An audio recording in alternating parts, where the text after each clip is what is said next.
So anyway, welcome to everyone, and thanks for joining us at the Economic Policy Working Group. Cochrane and I are very happy to have Doug Irwin speak to us today. Doug is, of course, from Dartmouth, where he's a John French Professor of Economics, and he's just finished a book, Clashing Over Commerce, which is a favorite, and you know that. And today he's talking about trade again, a very important piece delivered at the AEA meetings. Is called the Trade Reform Movement. Is that what it is? Is it a movement? Wave. Trade Reform Wave from 1985 to 1995. It turns out to be a very interesting period, almost a remake, if you like, and if we can get back to that. So Doug, welcome to our group. We will have questions from time to time, but I think you have a question for us, which will come towards the end of your formal presentation, and we look forward to that. So thank you, Doug. Well, thank you very much, John. Appreciate the invitation, and I'm going to share my slides now. And you know, this may be an exercise in nostalgia and in history, but also I think there are a lot of questions right now with the Russian invasion of Ukraine about the future of the international political order, economic order. And this is a little bit in terms of discussing how that economic order got founded. Where did it come from? Particularly when it comes from developing countries. And it focuses on a really unique historical period, a 10-year period between 1985 and 1995, when literally I think the world economy changed. So if we go back to 1985, you know, there was a reason why we have this term, the third world. We literally had three worlds, and they weren't very well integrated with one another. We had NATO and GATT in Western Europe, sort of market-oriented democracies. We had the Soviet bloc, which had Comecon, not integrated with the GATT really in terms of trade and finance. And then we had the non-aligned third world in developing countries that maintain high trade barriers and were not very well integrated with the world economy. So there really literally were three worlds. But fast forward to 1995, and really we have one world. We have the WTO as sort of this umbrella organization, the extension of the GATT, as former communist countries joined, non-aligned countries in the third world also joined and changed their policies. And we had this one framework. Now, this, of course, this framework is fraying now for various reasons to get into the end, but I want to talk about this transition between 85 and 95. What were the drivers? What was going on? So when you look back historically, and I know most of the people here lived through this period, it's absolutely remarkable the trade liberalization that took place. It took place on three dimensions: unilateral reforms, regional trade agreements, and at the multilateral level. So in terms of unilateral reforms, which were really important, and the ones I'm going to be focusing on largely today, we had developing countries in Latin America, South Asia, and Africa. We had Eastern Europe and the former Soviet Union, China, Vietnam, all countries unilaterally reducing their tariff and non-tariff barriers to trade. And I'll talk about exactly what was going on there. Of course, there were also regional arrangements. We had NAFTA. The EEC became the European Union and expanded and had the Single Market Act. Won't talk about that so much. And then at the multilateral level, we had the Uruguay round, which did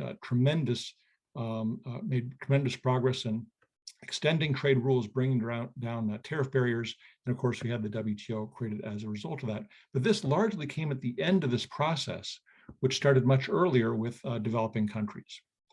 Now, how do we sort of characterize or quantify this? So this is just a chart of the number of countries flipping from closed to open, according to a criteria developed by Jeff Sachs and Andrew Warner in a Brookings paper in the mid-1990s.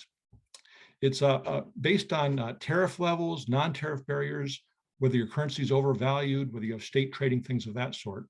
And it's very crude and coarse, but it's just having countries flip from a 0 to a 1. So if you look at the 1950s and 60s, there's some OECD countries that are still by the late 50s getting rid of exchange controls and things of that sort. There are a few of these blue dots here, or bars. These are developing countries that are opening up. We'll talk about some of them later, Korea, Taiwan, things of that sort, but very few. But what you do see is between 1985 and 1995, a whole bunch of developing countries opening up, a whole bunch of Eastern European countries opening up. This is extended by later researchers But there's just, this is the wave that I'm talking about. Something happened between 1985 and 1995, which did not happen in the 1960s and 70s for developing countries. So what exactly was going on? This is not just a trade reform process, it's a trade payments reform process. That's an important element to it. In fact, reducing tariffs, that came at the end of countries' process of opening up, and is arguably the least important of what happened. Most important changes up front were to devalue an overvalued currency, get rid of multiple exchange rates, unify the exchange rate, and allow exporters to retain the foreign exchange that they earned. This, doing this one right here was incredibly important. It also allowed for the elimination of quantitative restrictions on imports. Import licensing, import surcharges, all those things could get rid of after you've got established a realistic value of your currency. And then, of course, you could bring in the process of reducing tariffs. Now, tariffs are easily quantifiable, and we can measure them and plot them. Here's exactly what happened with tariffs. And once again, between, say, the mid-1980s and the mid-1990s, there's this downward movement in the tariff levels in developing countries. Of course, US OECD countries already had relatively low tariffs. But this is once again missing what's going on with the exchange rate and the getting rid of quantitative import controls, which are very hard to measure. It's usually measured through coverage ratios and things of that sort, which are imperfect. Now, the consequences of this we'll get to a little bit later on too, but this is just a plot of the world trade to GDP ratio. It's this trade reform wave, I think, which ushered in this era of globalization that we live in today. So this is going back to 1870, just to give us some historical perspective. And you can see in the late 19th century, early 20th century, there's this gradual creep up in the trade to GDP ratio, up till about 1914, of course.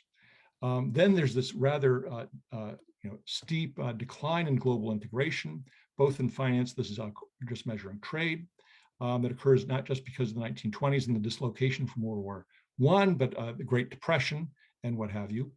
There's some recovery after World War II, some bump up with the oil price shock in the early 70s, but it's really, once again, from the mid-1980s until the 2009 or so, we get this really dramatic increase in world trade to G ratios. Now, of course, where we are since 2009 up to the present, we've had this downturn. And so this is something I'll mention at the very end about the future of the global international economic order, but there does seem to be some sort of deglobalization, if you will, peak globalization, slowbalization, some people have called it. But things have changed since the financial crisis. But I really want to focus on, of course, what was driving these things here. So in the talk, I want to talk, I've really already told you sort of what happened. I really want to focus on why did this happen, and then speculate a little bit on the consequences and things about the future. Okay, so why did it happen? So obviously we're talking about policy reform, and I think my talk hopefully will fit in with the talk 2 weeks ago about reform in Sweden and Australia, getting into some of the factors behind that. But, you know, as economists, we start with a standard political economy framework, and we look at the economic interests involved, and we look at the balance of power between those interests, who want trade reform and those who don't. And so going back to Mansur Olson and even economists before him, you know, you talk about there's various interests that are very much opposed being open to global competition. So there's going to be the import competing producers. They want to keep up high trade barriers. But then, of course, the beneficiaries, the direct beneficiaries, will be consumers and exporters. And as Olson and many other people have explained, there's an imbalance in political power between these groups. The benefits of trade restrictions are concentrated on a few producers. The costs of those trade restrictions are diffuse across many different elements. It's not going to pay for them to fight against these trade restrictions, whereas concentrated benefits on a few producers, they're going to fight for these things. That explains why we see trade barriers. But then notice our period, though, is one of deregulation. It's getting rid of these trade barriers. So what's going on? Well, when you look at country after country, it's not as though exporters and consumers somehow became much more politically powerful, and somehow import competing producers lost their power. That's not what's going on. So the problem is these political economy models, special interests can account for status quo bias, why it's very difficult to undertake reforms. but they really can't tell us why reforms take place. And that is because in country after country, it is not the case that you see exporters demanding changes in policy, consumers asking politicians to change things. So there has to be something else going on. Now, the other thing that could be going on, of course, is ideas. In fact, a common complaint about our political economy models of trade and regulation more broadly is that they neglect ideas. They just focus on material economic interests, and they can't account for policy change. And that's a piece by Danny Roderick on exactly this theme. So what sort of ideas might be important here on the virtues of moving towards freer trade, which, economists back to Adam Smith and David Ricardo have been preaching, but obviously didn't make much headway in the 1960s and 70s. Well, I think to find the answer, I'm tailoring this a little bit to a Hoover audience, you have to go to the Hoover archives. Why? What do we find in the Hoover archives? Notice what I mentioned early on was very important, getting a realistic exchange rate. Well, who, of course, is the great advocate of free or flexible exchange rates? Milton Friedman. Now, you can look at Milton Friedman's essay on flexible exchange rates and his essays on positive economics, published in 1953, and I'll come to that in a moment, but there's actually a much more insightful version in the Hoover archives. Whoops, I think I'm getting a little bit ahead of myself. Let me talk about Milton Friedman, and I'll go back to the slide I had next.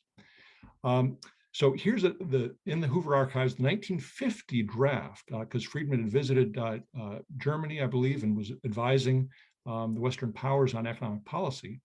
And this first page did not make it into the published version in the essays on positive economics and the case for flexible exchange rates. But it's a very insightful page. First of all, he starts out talking about Keynes's treatise on monetary reform. He says that stable exchange rates were initially the dominant economic objective under the gold standard, but the Great Depression ushered in a radical shift in emphasis towards domestic economic stability. And Keynes had posited a dilemma that authorities will face between stable exchange rates and stable domestic prices or full employment.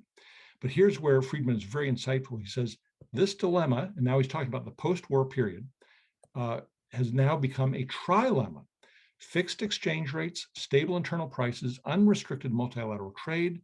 Of this trio, any pair is attainable. All three are not simultaneously attainable.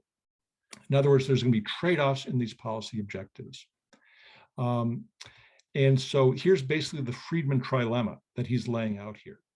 Governments can try to achieve stable internal prices, stable exchange rates, and open trade. They can't have three simultaneously. After World War II, after the Great Depression, stable internal prices was the overriding objective. Now you have a choice. Do you want stable exchange rates, or do you want open trade?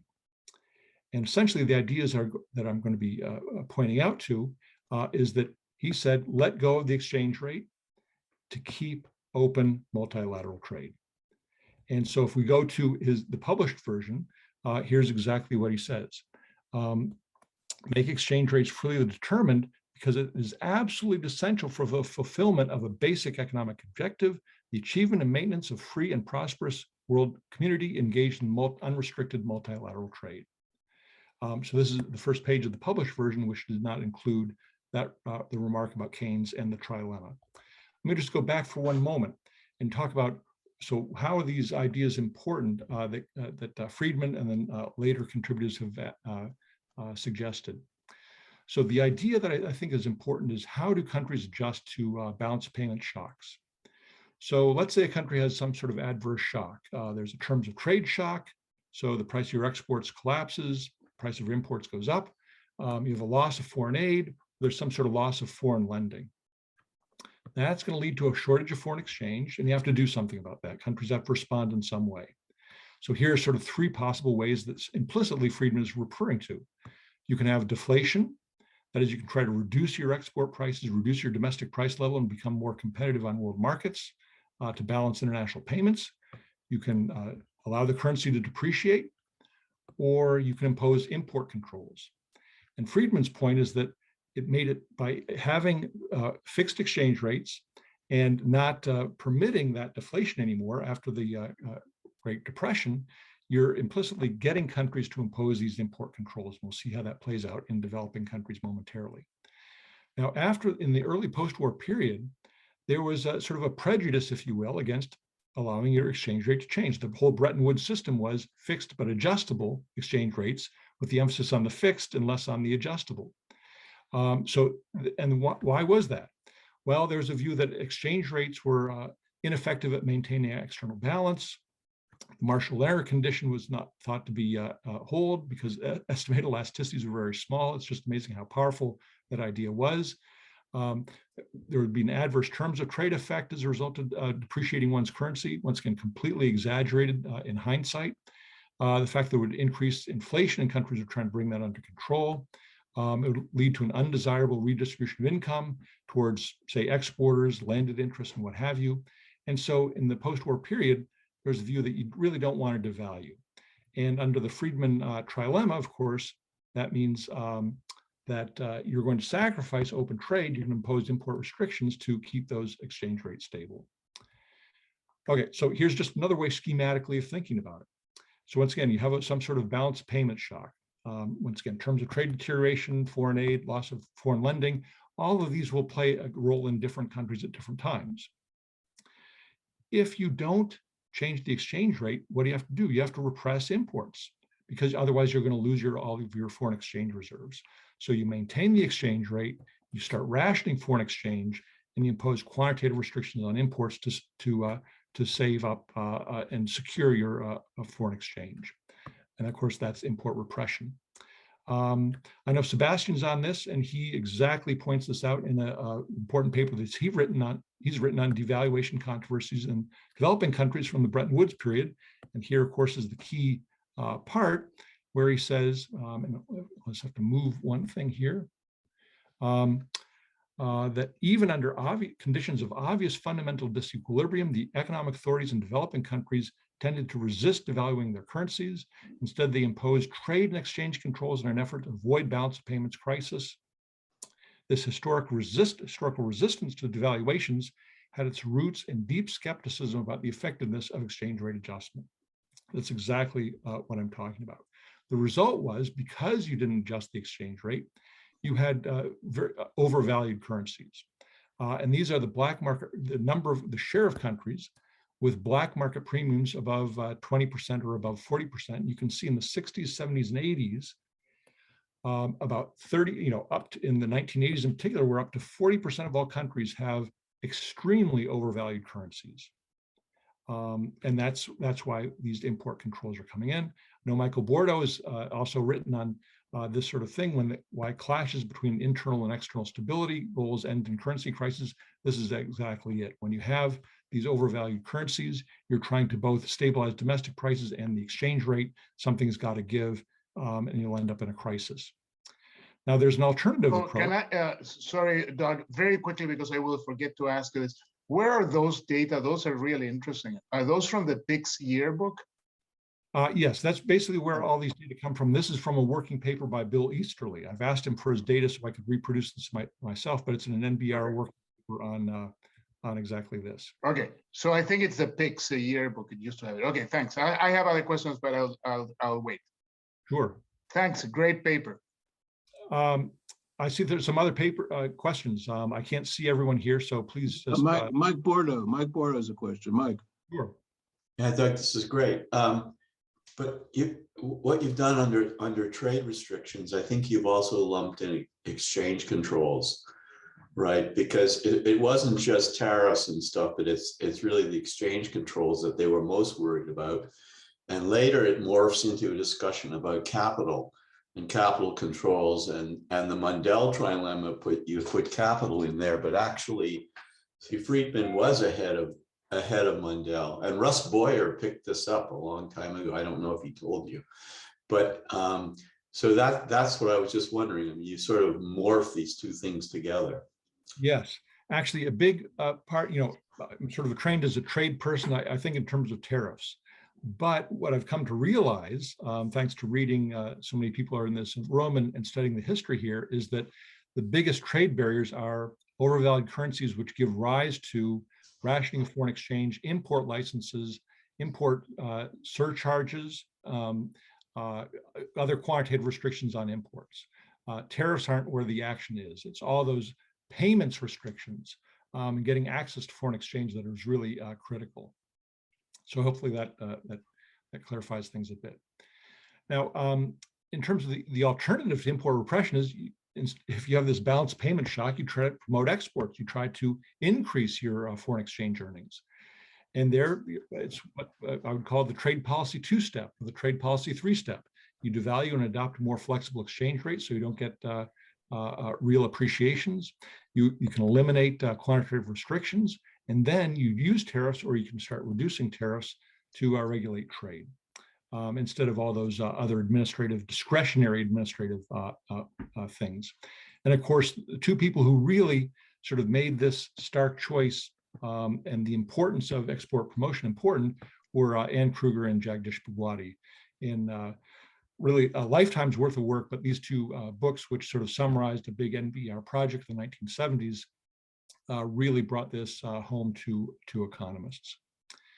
So one statement that Paul Collier made that I think exactly sort of summarizes what's going on: the heart of liberalization is the conversion from using trade policy for payments balance to using the exchange rate. So get rid of all the administrative controls to limit outflows of foreign exchange and just use the exchange rate to balance international payments. So now we're coming up to the 1980s. So why did reform take place in the 1980s and not earlier? So why no reform in, say, the 1970s? The 1970s was an era of abundant access to foreign exchange by developing countries. There was a commodity price boom. There was international lending with the recycling of the OPEC surpluses. And there's this phrase, foreign exchange reserves kill the will to reform. There was no pressure on countries to reform because there was no shortage of foreign exchange that they were facing. Obviously, some countries reformed, Sri Lanka and Chile, but there was no following of them.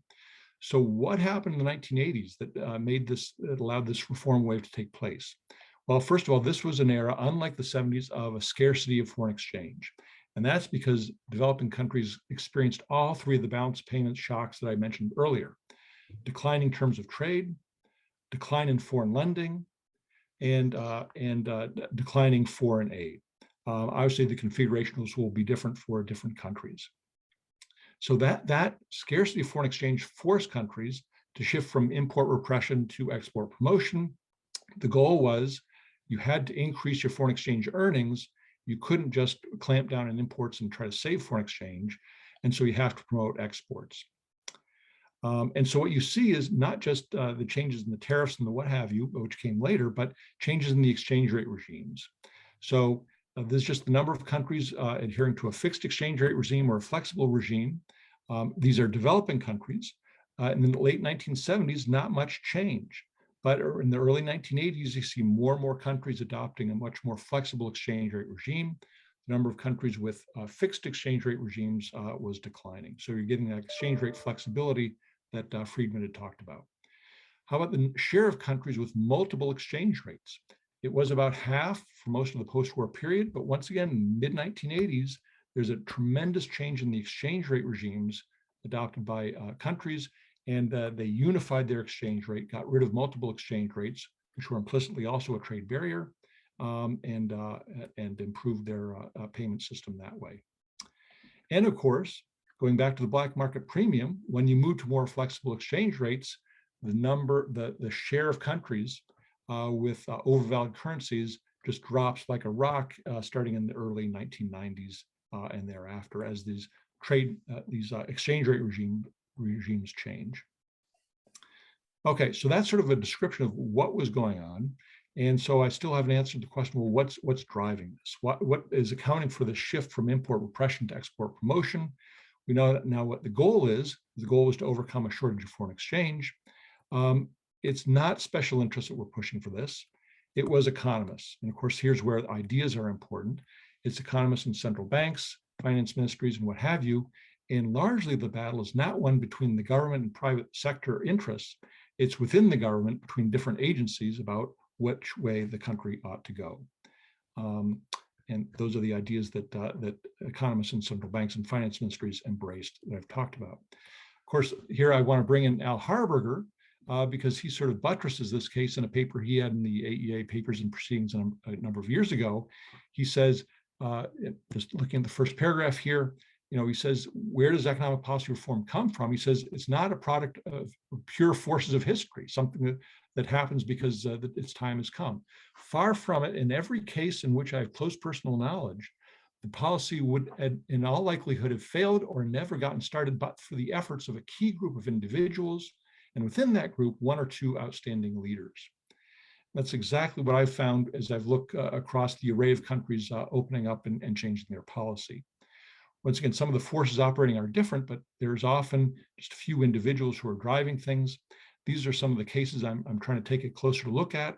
Some early cases, Taiwan and Korea.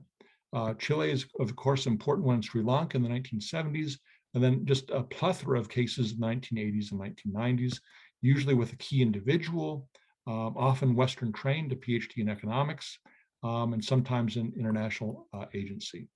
So what I'd like to do is just, we have, I can't go through all these in detail, but I want to talk about just some of the cases to give you a flavor for what's going on. Michael.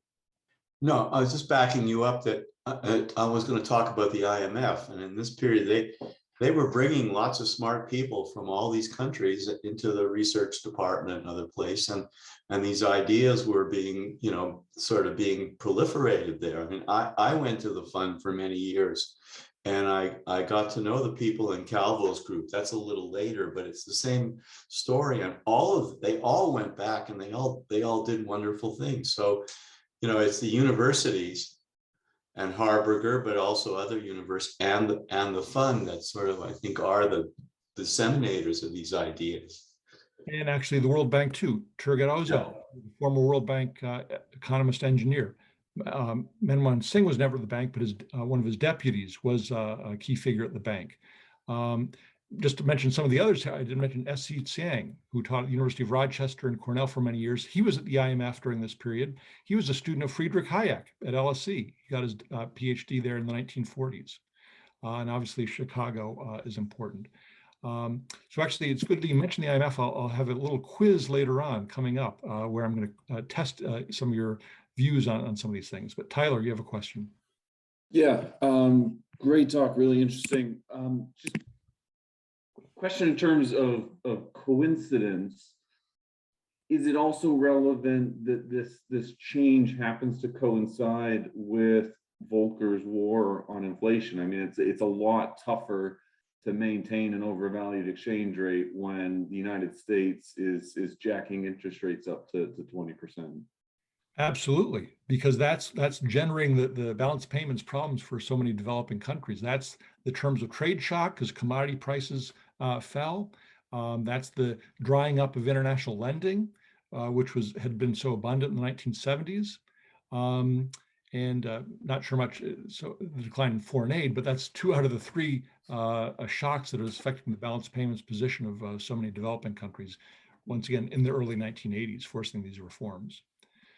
So let me just talk about how these ideas played out in one particular country, Mexico, just for a second. So 1982, as Tyler mentioned, that's the height of the Volcker shock, if you will. Mexico is the first country to declare a moratorium on debt repayments.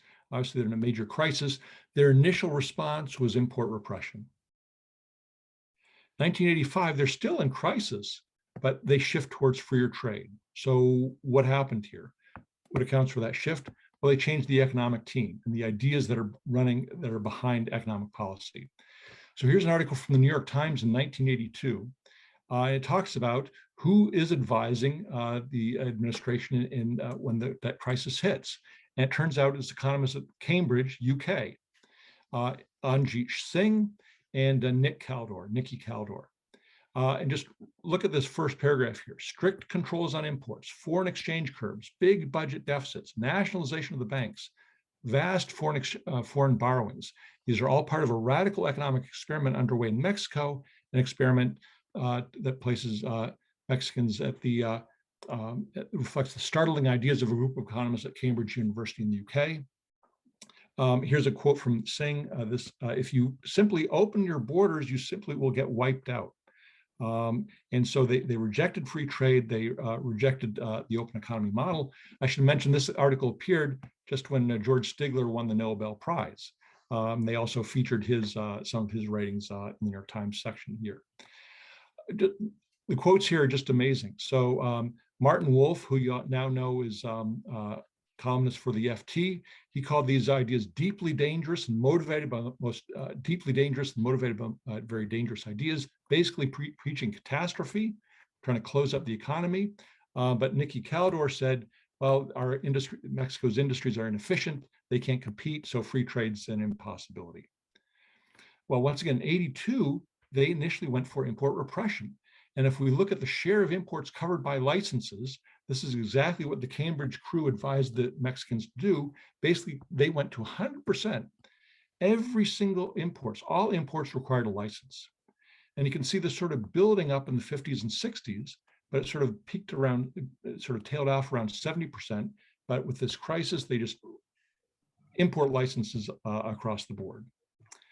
Okay, so Miguel de Madrid. So this is the battle of ideas in Mexico. These are your advisors from Cambridge, UK. And these are the students of these. Nick Caldor had the head of the central bank was a student of Nicholas Caldor. And these were all acolytes of them. Miguel de Madrid, you get a different crew. Manuel Mancera is head of the central bank. Francisco Gil Diaz, head of the central bank research from Chicago, Yale. Pedro Aspe of MIT. These are the people who they're drawing upon. Balassa, Harberger, and Dornbusch, and they take a very different approach. And we can see exactly what happened. In 1985, they basically within 3 or 4 years, they cut dramatically the share of imports covered by import licenses. Obviously, they went for NAFTA, but that NAFTA was after a lot of the unilateral forms that involved the exchange rate, flexible exchange rates, and getting rid of import licenses. So that's one example. In country after country too, there sometimes reductions in foreign aid are a spur to reform. So when Germany began to tail off sort of reparations to Israel, that forced Israel to devalue and begin to open up its current account. When the US began curtailing aid to Taiwan in the 1950s, that was the spur for them to begin to open up, and they brought in S.C. Tsiang as their advisor. I'll talk about Korea in a moment, because that's another interesting case, and I'll just mention Vietnam. On Tanzania, you have to read Sebastian Edwards' book, Toxic Age, which is brilliant on this. And one nice quote had to do with Kenya. Michael Bruno, who's the chief economist at the World Bank, said, "We did more for Kenya by cutting off aid for 1 year than by giving them aid for the previous 3 decades. They'd kept on trying to bribe them to reform. And of course, they took the money and didn't reform. It's when they cut them off and they had a true foreign exchange crisis, that was the spur to reform, when they sort of had to do it." So let me just talk just very quickly about South Korea, Vietnam, give you a quiz and then wrap up. So the astounding thing about South Korea is, once again, very overvalued currency. This is just imports and exports as a share of GDP. So imports are about 10 to 15 to 20% of GDP. Exports in 1960 were 1% of GDP. So think back to why special interests are not driving reforms. Who's exporting in Korea? 1% of GDP, that's nothing. There is no export base. They're completely dependent on foreign aid. The US says, look, we're more than 10 years after the end of the Korean War. We're going to start cutting you off in terms of foreign assistance. You're going to have to make up this gap somehow. How do you make that up? Either your imports have to go down, that's import repression, or you got to get your exports up. Here's the black market premium on the yuan. Now look at the scale here, 100%, 150%. This is not like a 20 or 30% overvaluation. This is, it's no wonder that exports are 1% of GDP. Almost nothing's internationally competitive. So here's the black market premium throughout the late 50s. Notice this big devaluation, 1961. Who insisted upon that? The United States of America. We said, we're going to withhold aid from you unless you devalue. Park Chung-hee comes in. He's considered the big export promoter, but guess what he does? He's a nationalist. He goes for import substitution. And the black market premium rises again. And what does the US do? this is astounding. In the midst of a famine in Korea, they had a bad harvest. The US says we're withholding aid unless you devalue and move to a more flexible exchange rate. That's this devaluation here. They get the black market premium basically down to zero. And lo and behold, it's by the mid-1960s that exports begin to pick up. They also got rid of, here's quantitative restrictions. They liberalized those in the mid-1960s. So there's tremendous opening of the economy. And of course, exports begin to take off after that. Now, what's interesting about these reform processes is once you reform, notice exports don't go up to match imports. Capital inflows start coming in because there's optimism about your future economic prospects. And the opening is on the capital account too, in terms of foreign investment, not just on the current account. So they didn't get trade balance. South Korea didn't have a trade surplus until the mid-1980s. But the opening and the rapid expansion of exports takes place starting in the mid-60s. Just quickly about India. India didn't start out with this disastrous trade policy regime. It's in 1957, they had a foreign exchange blowout because that's when they moved towards big capital spending. This is their foreign exchange reserve in terms of months of imports they can afford. Boom, they go down to 3 months. So they basically wipe out their foreign exchange reserves. The US and the World Bank sort of forced them to devalue in '66. They didn't follow that up with further reforms. Here's the 1970s when they had an abundance of foreign exchange. So there was no pressure on them to reform. In the 80s, they began to, and then here's this crisis in 1991, where they basically run out of foreign exchange reserves. They move to a more flexible exchange rate and they clean up their trade policy. And once again, the reform team that was in place in the early 1990s was very different than the economists in place in the mid-1960s. And those are some Indian newspapers. Now it's time for the quiz. And this gets to something Michael was raising. So the question is, notice what I've mentioned. I said it's not really special interest driving things. It's economists and finance ministries and central banks. But we haven't said anything about international institutions. So the question is, which international institution do you think is most responsible for moving developing countries towards freer trade in the post-World War II period? So you have one of three choices: the GATT and the WTO, the World Bank, or the IMF. So we got half participating and it's moving up to 60%. I'll let it go for another few seconds. A little cheating, you sort of gave us the answer. I wouldn't have come up with a different answer before you started talking. Right. I can see the results, but you can't. So is everyone done? We can see them as well. Oh, you can see. Okay. Well, basically, you're right. But I think if you ask most trade economists, they would have said the GATT or the WTO. And developing countries participated in the Uruguay round in the late 1980s, early 1990s. But once again, the results of that did not take effect until 1995 or so. Even more striking is that they didn't cut their tariffs as a result of the Uruguay round. They cut their bound tariffs, but their applied tariffs were much lower. So basically, there was almost zero trade liberalization among developing countries as a result of the Uruguay round. World Bank and the IMF, I'd vote for the IMF. Obviously, it's sort of a fielder's choice in some sense. There are a lot of officials that worked in the World Bank and then went back and helped reform their own countries. But the IMF from the 1950s was pushing countries to devalue, get rid of unrealistic exchange rates, and open up on the current account.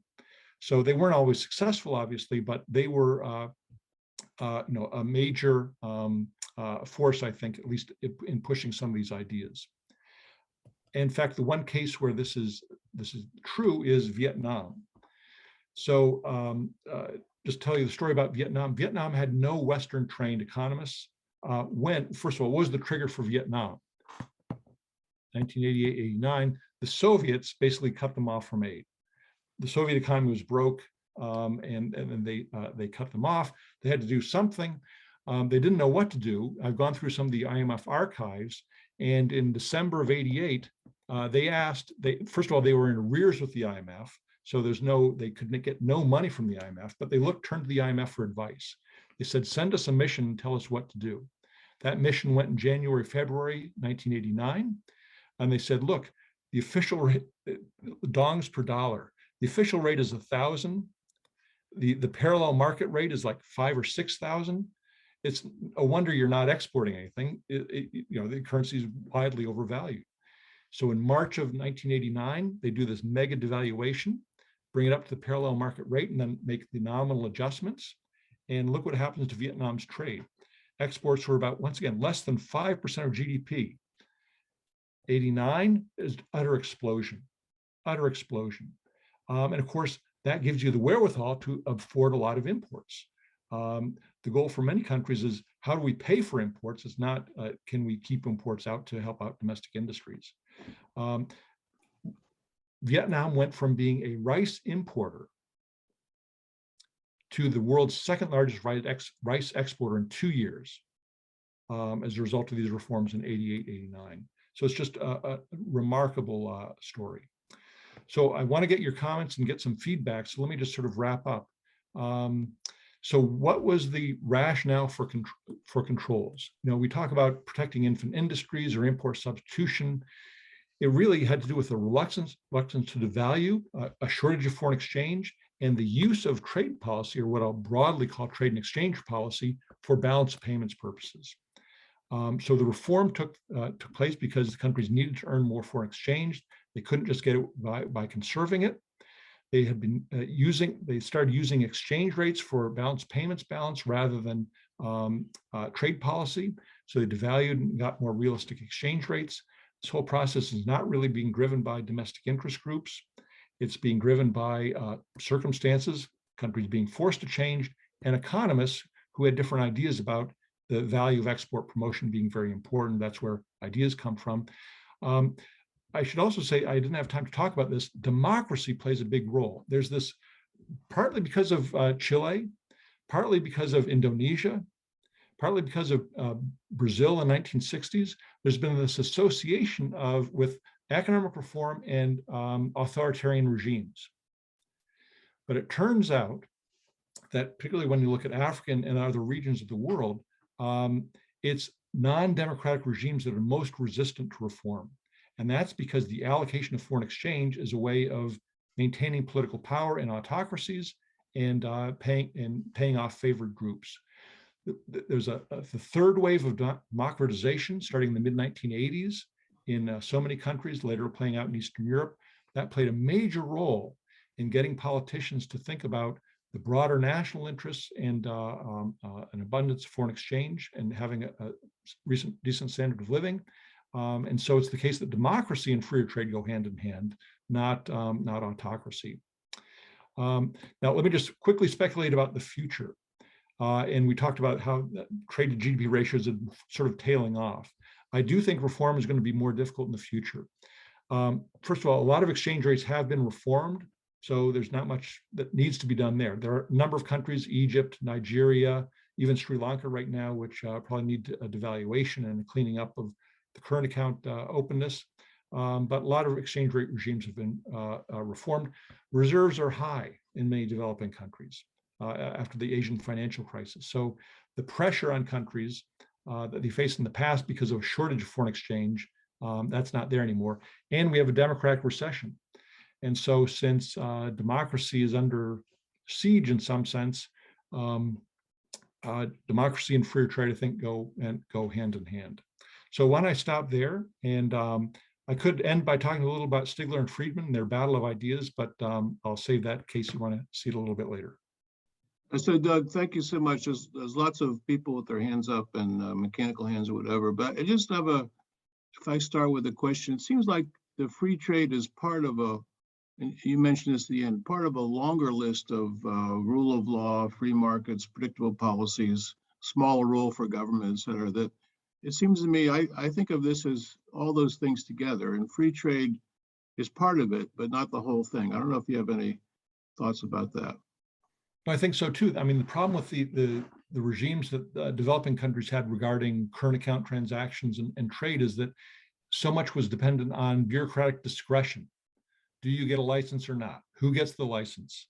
And as Rudy Dornbush once said, if government officials have discretion, they'll get paid to use it. And so there's a lot of corruption, because these things are valuable.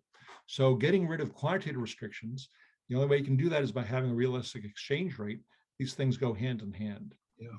And then it almost doesn't matter whether your tariffs are 10% or 30% or 5%. That's a market. And you have to pay the tax, but you don't have to pay off a government official to try to get access to foreign exchange. Okay, thank you. So I see Chris Meissner has his hand up. Chris? Hey, Doug, thanks for this. It's really, really interesting and insightful. One question kind of following up on one of your last points. It's interesting, and I don't know enough about it, but Mexico is under, basically autocracy in the 80s when they had this huge regime switch in terms of ideas, according to your talk. So, no institutional change, but a huge ideas change. And a second one is, where does this elasticity pessimism come from? Because, even in the Depression, these are some new papers showing huge effects of devaluation. I'm wondering if one of the pieces of the puzzle is maybe the idea that you shouldn't retaliate when your neighbor does this, that it could be healthy for everybody. And that changed along the way sometime in the 70s and 80s. People started to realize that. So thanks again. Yep, good to see you, Chris. Thanks for the question. Where this elasticity pessimism comes from is pretty remarkable. I think it was a misreading of the 1930s experience. And the person to blame is this, Ragnar Nerksa in the international currency experience. This is actually a brilliant piece, but he's completely skeptical about flexible exchange rates. And a lot of people have gone back ex post and said he's really misread that experience. There's a lot of evidence. I mean, partly, there are a few econometric estimates of trade elasticities in the late 40s, early 50s, very crude, extremely crude by today's standards. They all came out low, and Guy Orcutt wrote a famous paper about why that might be the case. But people took this literally and said, exchange rate changes just won't help bring about more balanced trade. The IMF, even in the early 1960s, said there were some economists, and once again, Cambridge, UK, who said that if countries had balance payments problems, they ought to revalue their currency, appreciate it, because then you have a positive terms of trade effect and you avoid the Marshall-Lerner condition. And that's absolutely nuts, when the black market premiums were there for everyone to see. Mike Bordo. Mike, go ahead. Yeah. So Doug, I was at Cambridge, and a lot of those guys were still there. This is 15 years ago. So was Chris Meissner. I just wanted to tell you, I did a paper once, which never got finished, with Ashok Modi and Harold James. And it was at the IMF. And the topic was, what was the IMF's role in countries having successful reforms? And so we looked at this exact question, and we had a number of case studies. We picked 3 countries. We picked Korea, we picked Chile, and the UK in 1976, when the IMF sent its team in to straighten out the mess. And we got pretty far, but then what happened was Ashok Modi, who'd been in research, he got transferred to Eastern Europe, and he never had time. And we lost all the resources, and we never finished it. Well, if you have a draft of that, I would love to see it. Those are not the 3 countries. I don't know about the UK case, but there's some other cases where I think the IMF had an even more positive impact than ones you mentioned. Okay, Elena. Thank you, hi Doug, for the excellent talk. I have two perhaps unrelated questions. So the first question is, I don't need to be persuaded at all about the gains of trade liberalizations and greater integration in input and output markets.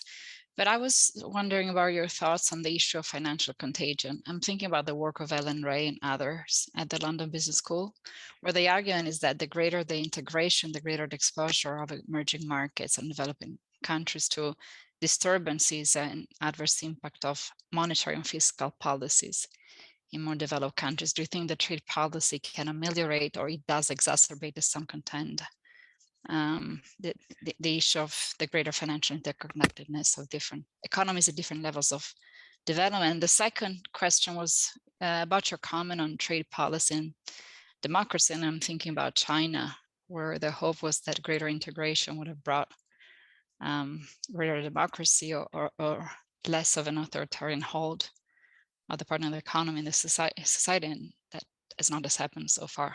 Thank you. Yep, thanks for the questions. On the first, there's another Stanford economist I'd refer everyone to, Ron McKinnon, who said there has to be an order to economic opening, and the capital account, financial account, sort of comes last because that's the most risky or the most dangerous. So there's no excuse, I think, for any country to have a closed current account. There's no excuse to have be closed in terms of direct investment. But short-term capital flows, that's a little bit more of a tricky thing, and I defer to Sebastian and others. So countries after that would sort of come last when you've developed financial markets and you have the resilience to withstand big short-term capital flows. And the second question, of course, that's really important for today, is how we think about trade and non-democracies. And I think Chris or Michael mentioned Mexico. Certainly it was a one-party system when Mexico undertook the reforms, but they moved towards a democracy shortly thereafter. Korea, same thing. You can link openness and a more open political regime, and in country after country.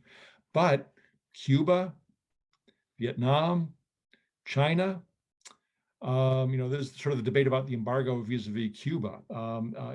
There's no sense that Vietnam's moving towards a more open political system. Certainly China has not moved in that way, and you've strengthened the regimes in some way. So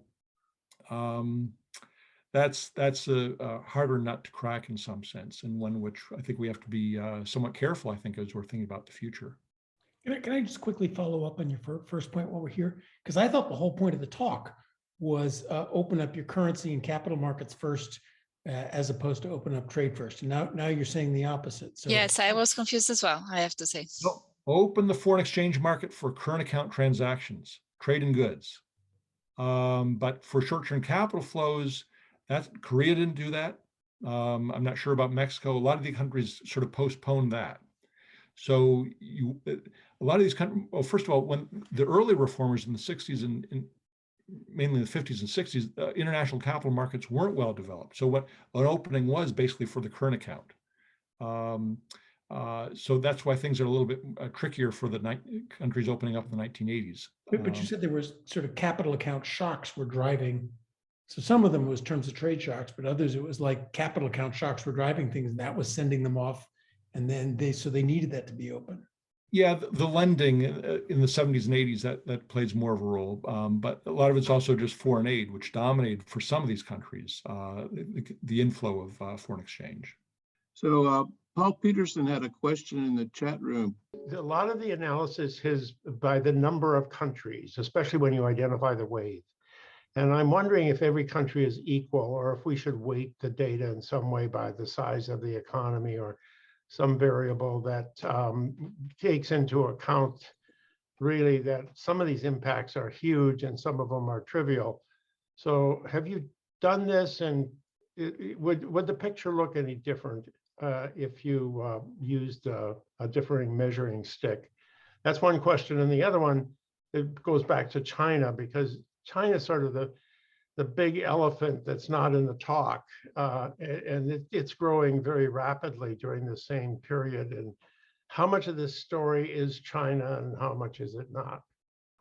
So in terms of a lot of the data, one problem is that, we can measure tariffs very well. And so we have reasonable cross-country data on that, even though that's difficult. But getting at exchange rate regimes and characterizing them in terms of the impact on trade, whether you have multiple exchange rates or the black market premium, these data are a little bit more tricky. And I think a lot of the data that I've presented are just sort of counts. I know Reinhardt and Rogoff, who've done a lot on various exchange rate regimes, have also provided weighted numbers by GDP. The numbers don't change all that much in terms of the regime types or the movement towards more flexible regimes. So it's sort of difficult to have data to characterize a lot of these things, and then weighting versus non-weighting is a problem too. But just think about continents for a moment. Latin America versus Africa versus South South Asia. India is a very big country that has opened up, not completely, but moved in a big direction. Sri Lanka had, Pakistan is not. Bangladesh has. Bangladesh has become a major exporter, and they undertook their reforms very slowly, not in a big bang style. So they're very large in terms of populations, very small in terms of share of world GDP. All that's changing. It's interesting that Bangladesh now has overtaken India in terms of per capita income. I mean, Bangladesh, think about 20 or 30 years ago, was considered one of the poorest countries on earth, and now they're overtaking India in terms of per capita income. And that has caught the attention of some Indian policymakers that think, well, we have to think about reform if we're going to fall behind them. This gets back to Elena's point too. I'll come to China in just a moment. The way in which economists talk about trade policy reform sometimes is not conducive to getting policymakers to buy in. So when we talk about comparative advantage or a more efficient allocation of resources, well, that implies, you're going to have to shut down some things and expand others. That's not the way these policymakers are talking about it. They're talking about expanding foreign exchange earnings so you can buy more stuff. So you want exports because it increases foreign exchange earnings and allows you to import more cheaply. And so that's the way they're thinking about it, not so much in terms of efficiency, the way economists would think about it. That's just a point in terms of how ideas sort of matter for some of these policymakers. In terms of China, once again, they did open up in a very big way. Look at the trade to GDP shares. I mean, basically they were autarkic under Mao. They slowly began to change under Deng Xiaoping, and it gained momentum in the 1990s. We could have a whole discussion about what our policy ought to be regarding China and what have you, but they are also an illustration of this unilateral domestic desire to participate in world trade. And the things that Deng Xiaoping say are exactly the same as what policymakers in Latin America and elsewhere are saying. We need to modernize. We need to buy more technology. We need to buy more capital goods. And the only way we can afford to buy those things is by exporting. That earns us the foreign exchange that allows these imports to take place and allow us to become a richer country. So the way in which policymakers speak is very common across countries, at least in terms of the reformers. Thank you, Doug. Sebastian. Thank you, John. Thank you, Doug. This was really fascinating. And I have a number of comments and love to get your reaction on them. So the first one is the IMF and success, what Mike Bordo said. We have here in front of us one of the IMF officials who was responsible for Chile's success, and that's John Lipsky. Chile fixed the exchange rate. It got really overvalued. They had a crisis, and then the IMF sent John Lipsky down to solve the problem. And he was instrumental in convincing the second generation of Chicago boys to have a sort of floating rate, but mostly a crawling peg, which is a term that didn't appear in your conversation, which I think it's implicit. But when Friedman supported the crawling peg in '69, approximately, I think that the role of ideas, at least from that camp, was very important. But Lipsky, he is one of the heroes of the Chilean era, which is coming to an end, by the way. Second comment, Ragnar Nersky, of course, was responsible, but I think that more than him was Gunnar Myrdal, who was way more famous. He got the Nobel Prize. Nersky, the more than his book is his report for the United Nations. That is very, very important. It's interesting to see that Lloyd Mintz destroys that report. And Mintz wrote very, very little, but of course he influenced Friedman. But one of the very important pieces that Lloyd Mintz wrote was a book review of Nersky, where he just said he got everything absolutely wrong. On the low elasticities, why did it come? I think you're absolutely right. There were very crude measures that, but it was simultaneous equation bias. And Al Harberger wrote his dissertation with Lloyd Metzler, and he has a JPE paper in 1950 where he actually shows that if you do what was then considered to be the right thing there, it's very controversial now, instrumental variables, the elasticities were pretty large. And it's fascinating to hear Al tell the story of how he inverted a 7x7 matrix to get the x prime x to the -1 using one of those old cash register or however they're called, calculators, mechanical calculators. Let me just finish with two really quick points. I think that when we talk about why did it happen, one issue that is very important is most of these countries got into deep crisis. They collapsed. And you talked about Mexico, and the President Lopez Portillo said, we will defend the peso I will defend the peso like a dog. And then he nationalized the whole banking system in order to defend the peso like a dog. And so these countries get into a crisis. And that Bob Bates and Ann Krieger have a beautiful paper, maybe more than one, on the crisis theory of reform. Once the crisis happens, you have to look to someone else who seems to be doing well. And then you call John Lipsky, but also you looked at East Asia, which never fixed the rate and had a crawling peg. So if you went to Korea, they had a crawling peg, which was they called an alpha factor. They devalued by the inflation differentials with the US every day or every month, plus some alpha. And you ask them, so what is alpha? And they wouldn't tell you. And that basically meant that they were trying to promote here and there. And I think that was very, very interesting. So I think that you should bring more in the crisis situation. Finally, Friedman sort of changed his mind. If you read his 1963 and 1966 lectures in India, he's all for floating for most countries, not for all, but most countries. In 1972, he gives the Horowitz lectures in Israel, Tel Aviv and Jerusalem. There are two lectures, and he changed his mind. And he said, countries, the emerging countries should go the Hong Kong way. Abolish the central bank, abolish it, get rid of it, and fix your rate forever. And that was his view for the rest of his life. I mean, of course, he was pragmatic, so that there were exceptions, but that was his view. But anyway, congratulations. This was a lot of fun. No, thank you very much for the comments. I take them all, and I'll see you next week, and we can talk about this more. You have also written about how it's not always a crisis in every country. Colombia reformed. Sri Lanka in 1977, it was a mess, but that was there was a presidential election. Jayawardena comes in, and he was ideologically committed to more open markets and freer trade. Sri Lanka wasn't in some, hadn't run out of reserves. And of course, we also have to think about what a crisis is. A crisis is not always a macroeconomic crisis the way we think of sort of Latin American countries. India, in 1991, it was growing.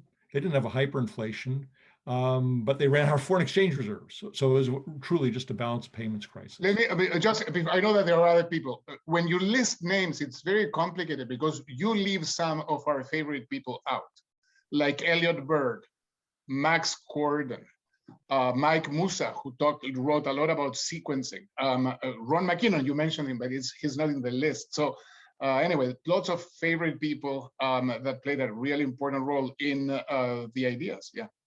Well, in individual papers, I may not miss everyone, but in the book, everyone will be mentioned, including John Lipsky, who I've talked to about the Chilean case. And one other name too, if you're looking for the Chicago oral history or roots of flexible exchange rates, it really goes back to Henry Simons. He was the one who was very influential with Lloyd Mintz, and I agree with you, Lloyd Mintz is an important figure, even though he didn't write very much. So thank you. Chris Erceg, Chris. Well, thanks, John and Doug, for a really extremely interesting presentation. So I was just wondering, you certainly underscore the benefits of moving to more flexible exchange rates as being a catalyst for the secular expansion of trade. But one could think of decomposing the influence into two sources. One would be linked to the removal of highly distortive practices, such as multiple currency practices. And the second would be the move from what you might call clean fixed exchange rates that are associated with a single exchange rate and a supportive fiscal environment, open capital accounts. So that second part would be the move from fixed exchange rates to flexible exchange rates. My sense is that the former, where if you're removing MCPs and highly distortive practices such as surrender requirements on exports that are a big tax, essentially allocation of scarce foreign exchange reserves for imports, which is highly political. That's where probably the big benefits lie. There could be some benefits, of course, in moving from the clean fixed exchange rates to flexible for trade, but it's probably the former that you get most of the action. But I'm just, was going to ask about that. That would dovetail with my sense of things too. It's sort of the political allocation of resources that come with quantitative restrictions and foreign exchange allocation controlled by government officials. That's where the big problems were, not whether you have a crawling peg or a tablita or what exactly the precise nature of the exchange rate regime is. Mitch. Yeah, thank you, Doug. I missed a lot of your talk, but I got some of it. And I wanted to ask you about the case of China in 1980s, 1990s. And if you've read Isabella Weber's book on how China escaped shock therapy, in terms of it's not so much on the international side, but in terms of sources of ideas, she makes the case that even though there were a lot of Western economists, I mean, Friedman was there, Tobin was there, it was ultimately these very pragmatic incrementalists that sort of carried the day, and China was almost going to go to shock therapy and then sort of pulled away, and these pragmatists convinced them that it would be politically disastrous to go in that direction. So I think I'm not sure if you've looked at her book, but it's sort of an interesting case about how there are indigenous sources of ideas other than Western economists that can have a prevailing influence and arguably sort of go in a more market-oriented direction. Yeah, I certainly know of her book, and I do want to read it at some point. It is more on the macroeconomic stabilization rather than on the trade regime per se. Deng Xiaoping was very different than some of the others in terms of he had visited the West. He knew what other countries were sort of like. And the main person who implemented some of these reforms was Zhu Rongji.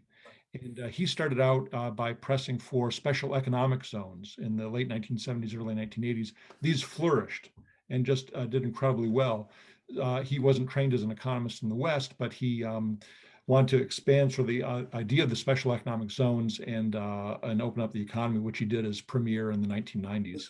I just want to interject on Justin Lin. I asked Isabel Weber about him, and she minimizes his role. She thinks, again, there were these indigenous economists that sort of drawing on their own traditions that really played the dominant role. They were sort of the really key political players in getting these market-oriented things through.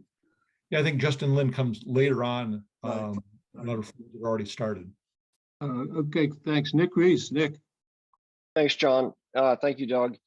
I'm wondering, a number of economists suggest that the trade reforms and globalization that have taken place since the early 90s are largely responsible for the disinflation that's occurred. And if you look at durable goods, that's been pretty much flat to deflationary.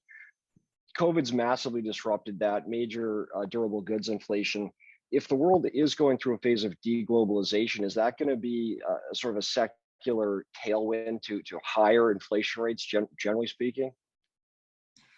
Well, I wouldn't say anything about the overall rate of inflation, but I'd say the differentiation between service price inflation and goods price inflation. And you're absolutely right that goods prices have relatively fallen tremendously because of sourcing in China and what have you. And to the extent that we pull back from that, the US or the world moves away from that, that we are going to see goods prices not see those productivity gains that come out in terms of lower prices.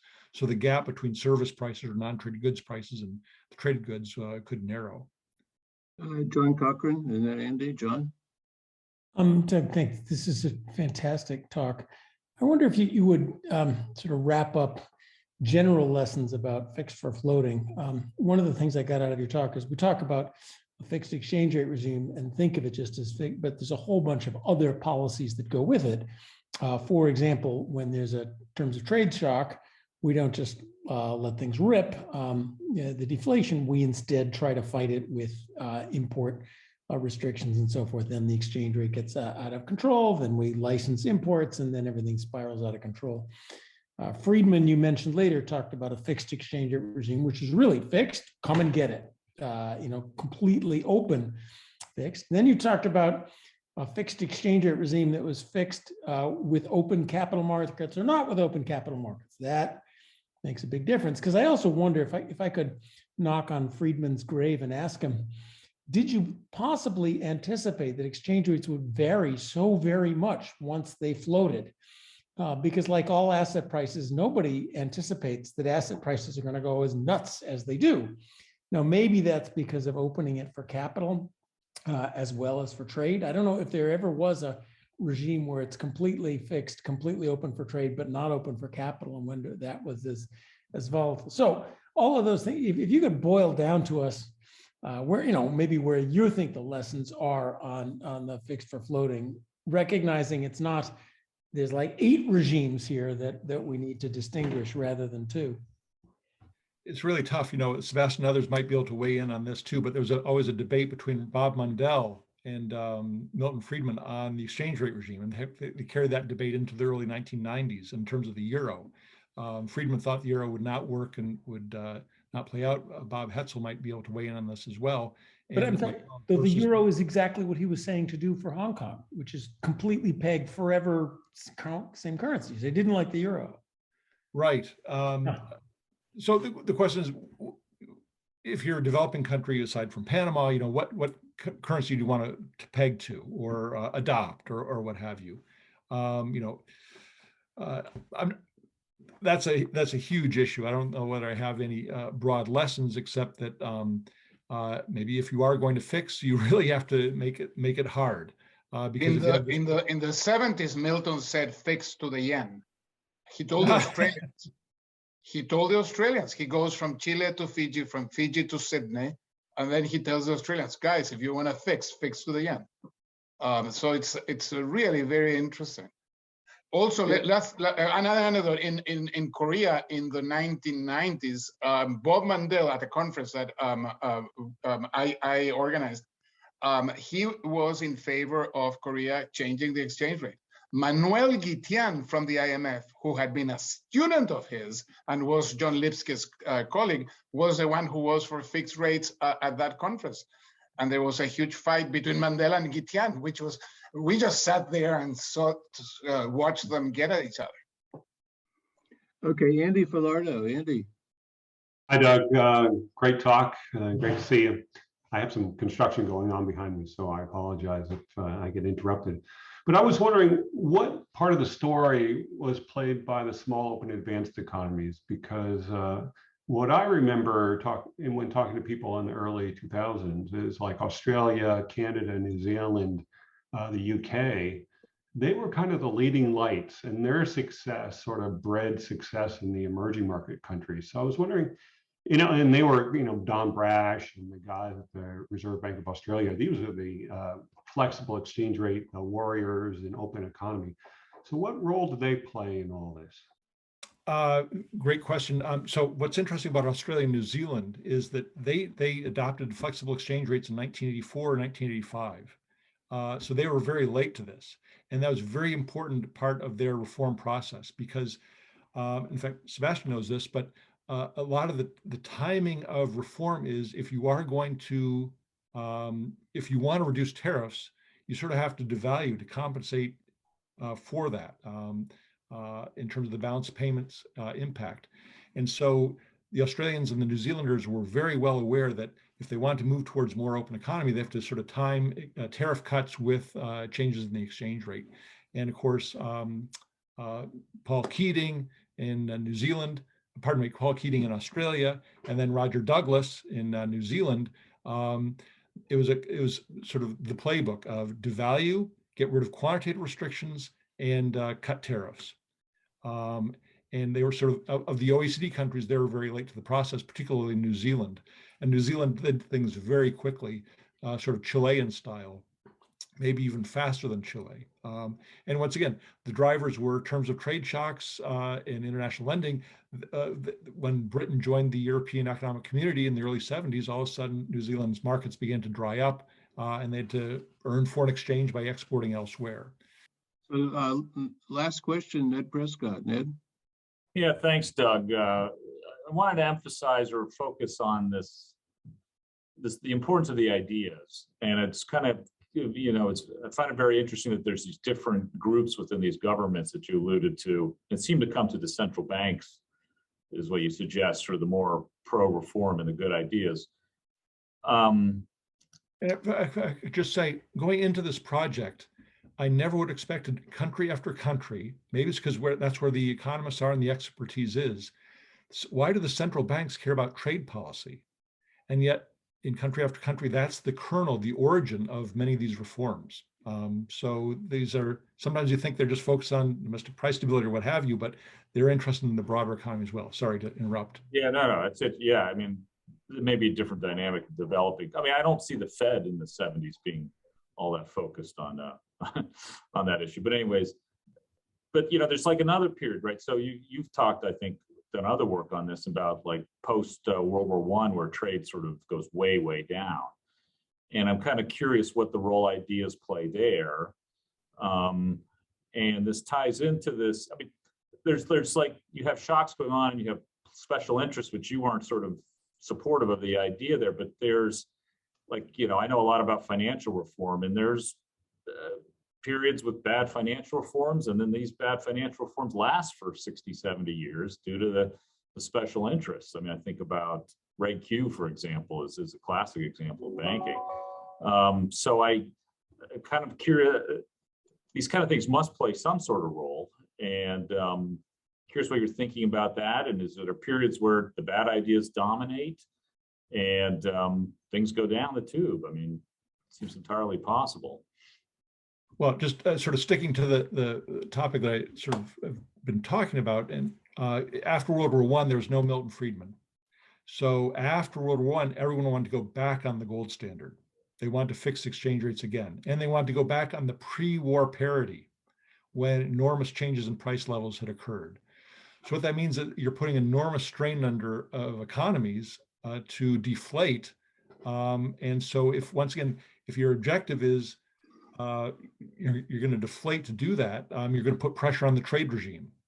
And so there's a sort of inherent link between, as I've sort of stressed, the exchange rate regime and the trade regime. And by having that inflexibility in wanting to go back to fixed rates that were, so you had overvalued currencies, and you have to weed that out of the system, and you're not going to do it by devaluation, you're not going to have open trade.